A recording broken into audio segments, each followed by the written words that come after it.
Mercury poisoning is poisoning from exposure to mercury and its compounds. It can be caused by breathing contaminated air, fish consumption, vaccinations, and as in this case, exposure to mercury vapor through dental, amalgam, or silver fillings. Mercury levels can build up in the body, causing fatigue, anxiety, depression, cardiovascular disease, immune dysfunctions, and many other serious complaints. Steve suffered from mercury poisoning for over 30 years.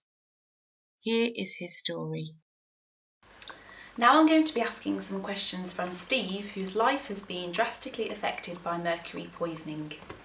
So Steve, when did you first notice symptoms and what were they like? Probably when I was, I guess, 8 or 9, I started to notice I didn't sleep that well. I was a light sleeper.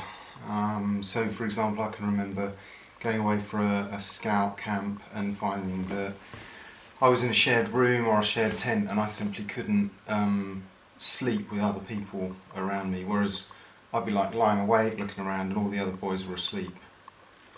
That's probably the first thing I noticed. Okay, and after a while as you got older, how did the symptoms then develop of mercury poisoning? Well, yeah, at the time obviously I didn't know anything about mercury poisoning, but from that I became fairly nervous as a child and had a terrible fear of authority figures like my father, teachers, headmaster, that kind of thing. And then I think I was over-conscientious in terms of doing schoolwork and things like that because I was terrified of the consequences if I didn't do it, if I didn't perform, if I didn't achieve, if I didn't behave myself. And then as I got a bit older, that went into more sort of social phobia. Yeah, so it was, I guess all of them are all together at that time. I would have just said, well, I felt like a kind of a slightly nervous individual. So those were psychological effects that you can look back and see now that was mercury poisoning. And then tell us a bit more about the physical effects and then how that developed into just before discovering the root cause. So I didn't really notice any physical effects until I was probably 20, around 20 or early 20s. I used to train a lot in the gym, and I started to get back pain, started to get joint pains. My left knee used to play up, then my shoulders, then my chest, but the back became the biggest problem.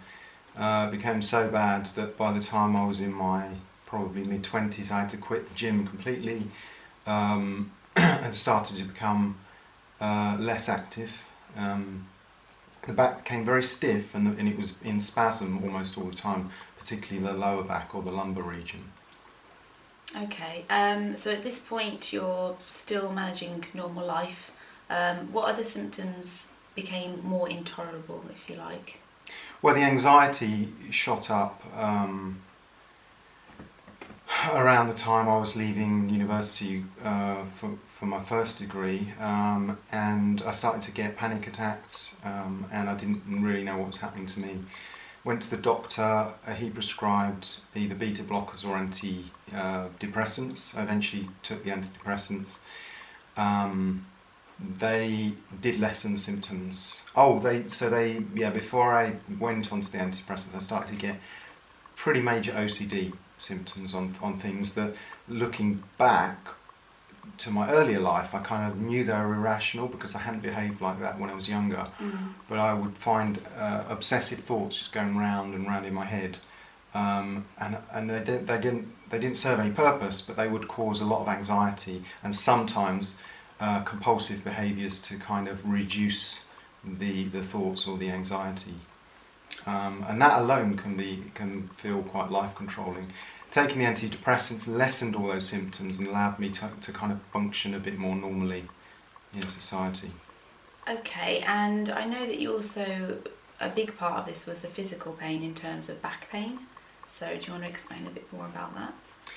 Yeah, so going into my early 30s, I tried to get back to some kind of activity, and I remember after a major hiking holiday in Switzerland, my back just got worse and worse, just got stiffer and stiffer, and then I started to get referred pain down into the buttocks, into the lower legs, sciatic pain. So at my worst, my back was stiff as a board. I could hardly bend. I couldn't really lift anything without severe pain. I couldn't stretch my hamstrings. My hamstrings felt totally tight. I had sciatic pain running down the backs of my legs and the front part, also on the shins, and sometimes down into the toes. And I had it on both sides. And both buttocks were so painful I couldn't sit properly, so I had to get a kneeling chair. And this went on for, this was a gradual progression over years, but I put up with that extreme pain for probably a year or more before I discovered a way out of that pain. But I still at that time didn't know about the mercury.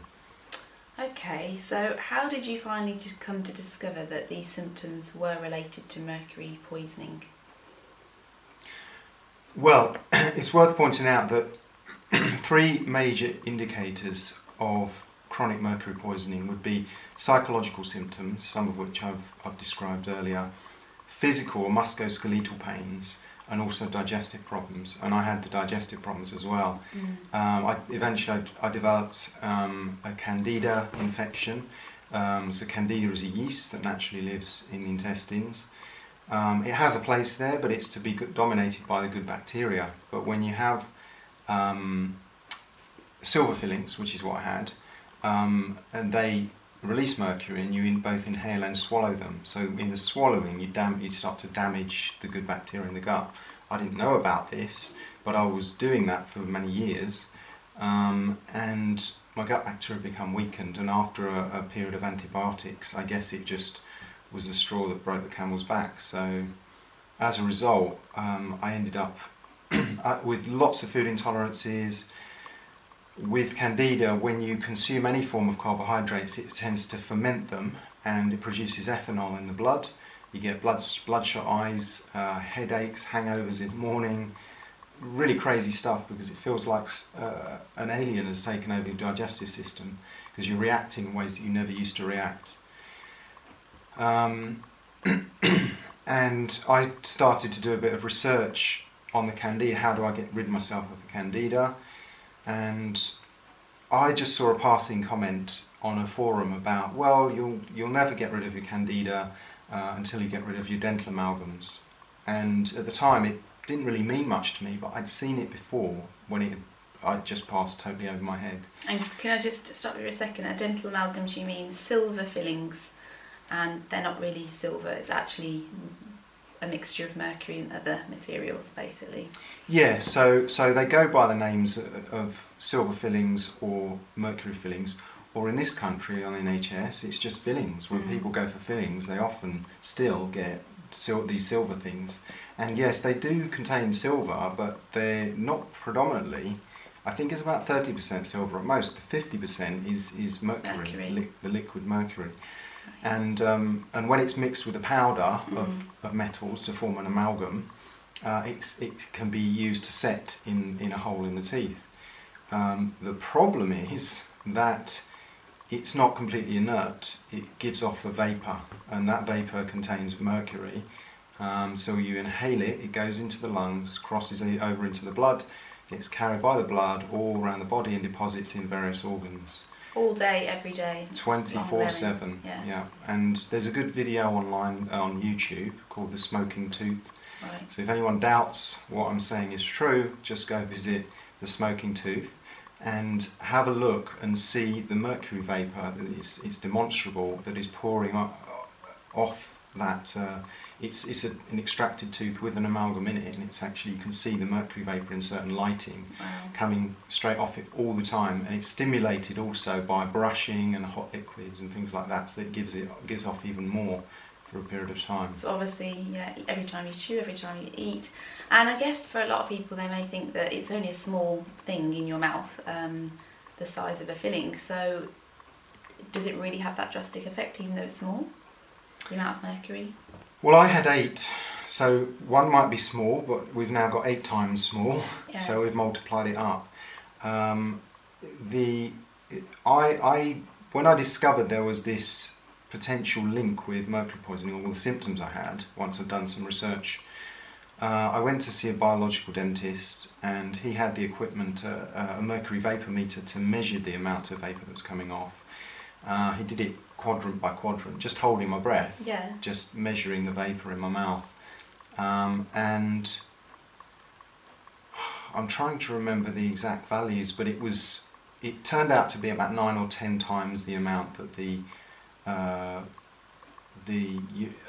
EPA, I think, in the States, Environmental Protection Agency, that is, would allow in a workplace. It was about 9 times, something like that. That would just be in the air, and that was coming directly. Correct, yeah. So if my mouth had been a workplace, they would have shut it down, basically. Oh my goodness. The reason they have those limits is because it's known that people start to develop psychiatric symptoms around above those levels. Wow.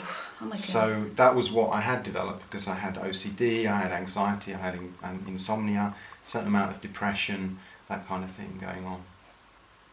Okay, so you've just got to the point where you've discovered the reasons why, and you've had the tests done as well.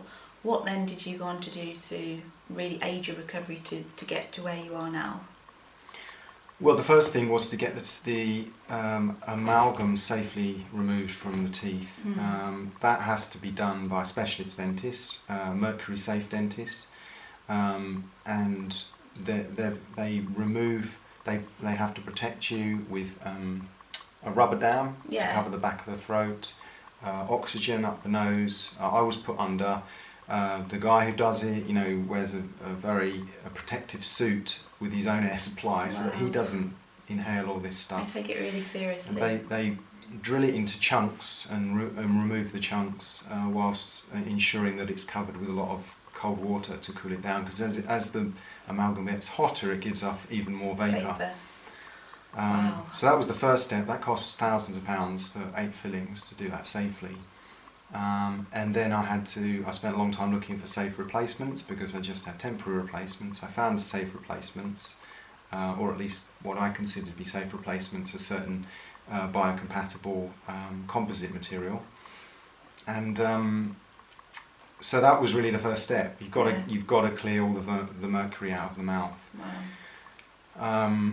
After that, I had to do a bit more research in terms of how to safely detox. There are a lot of protocols, a lot of suggestions, a lot of foods and supplements that are suggested if you just go and search online.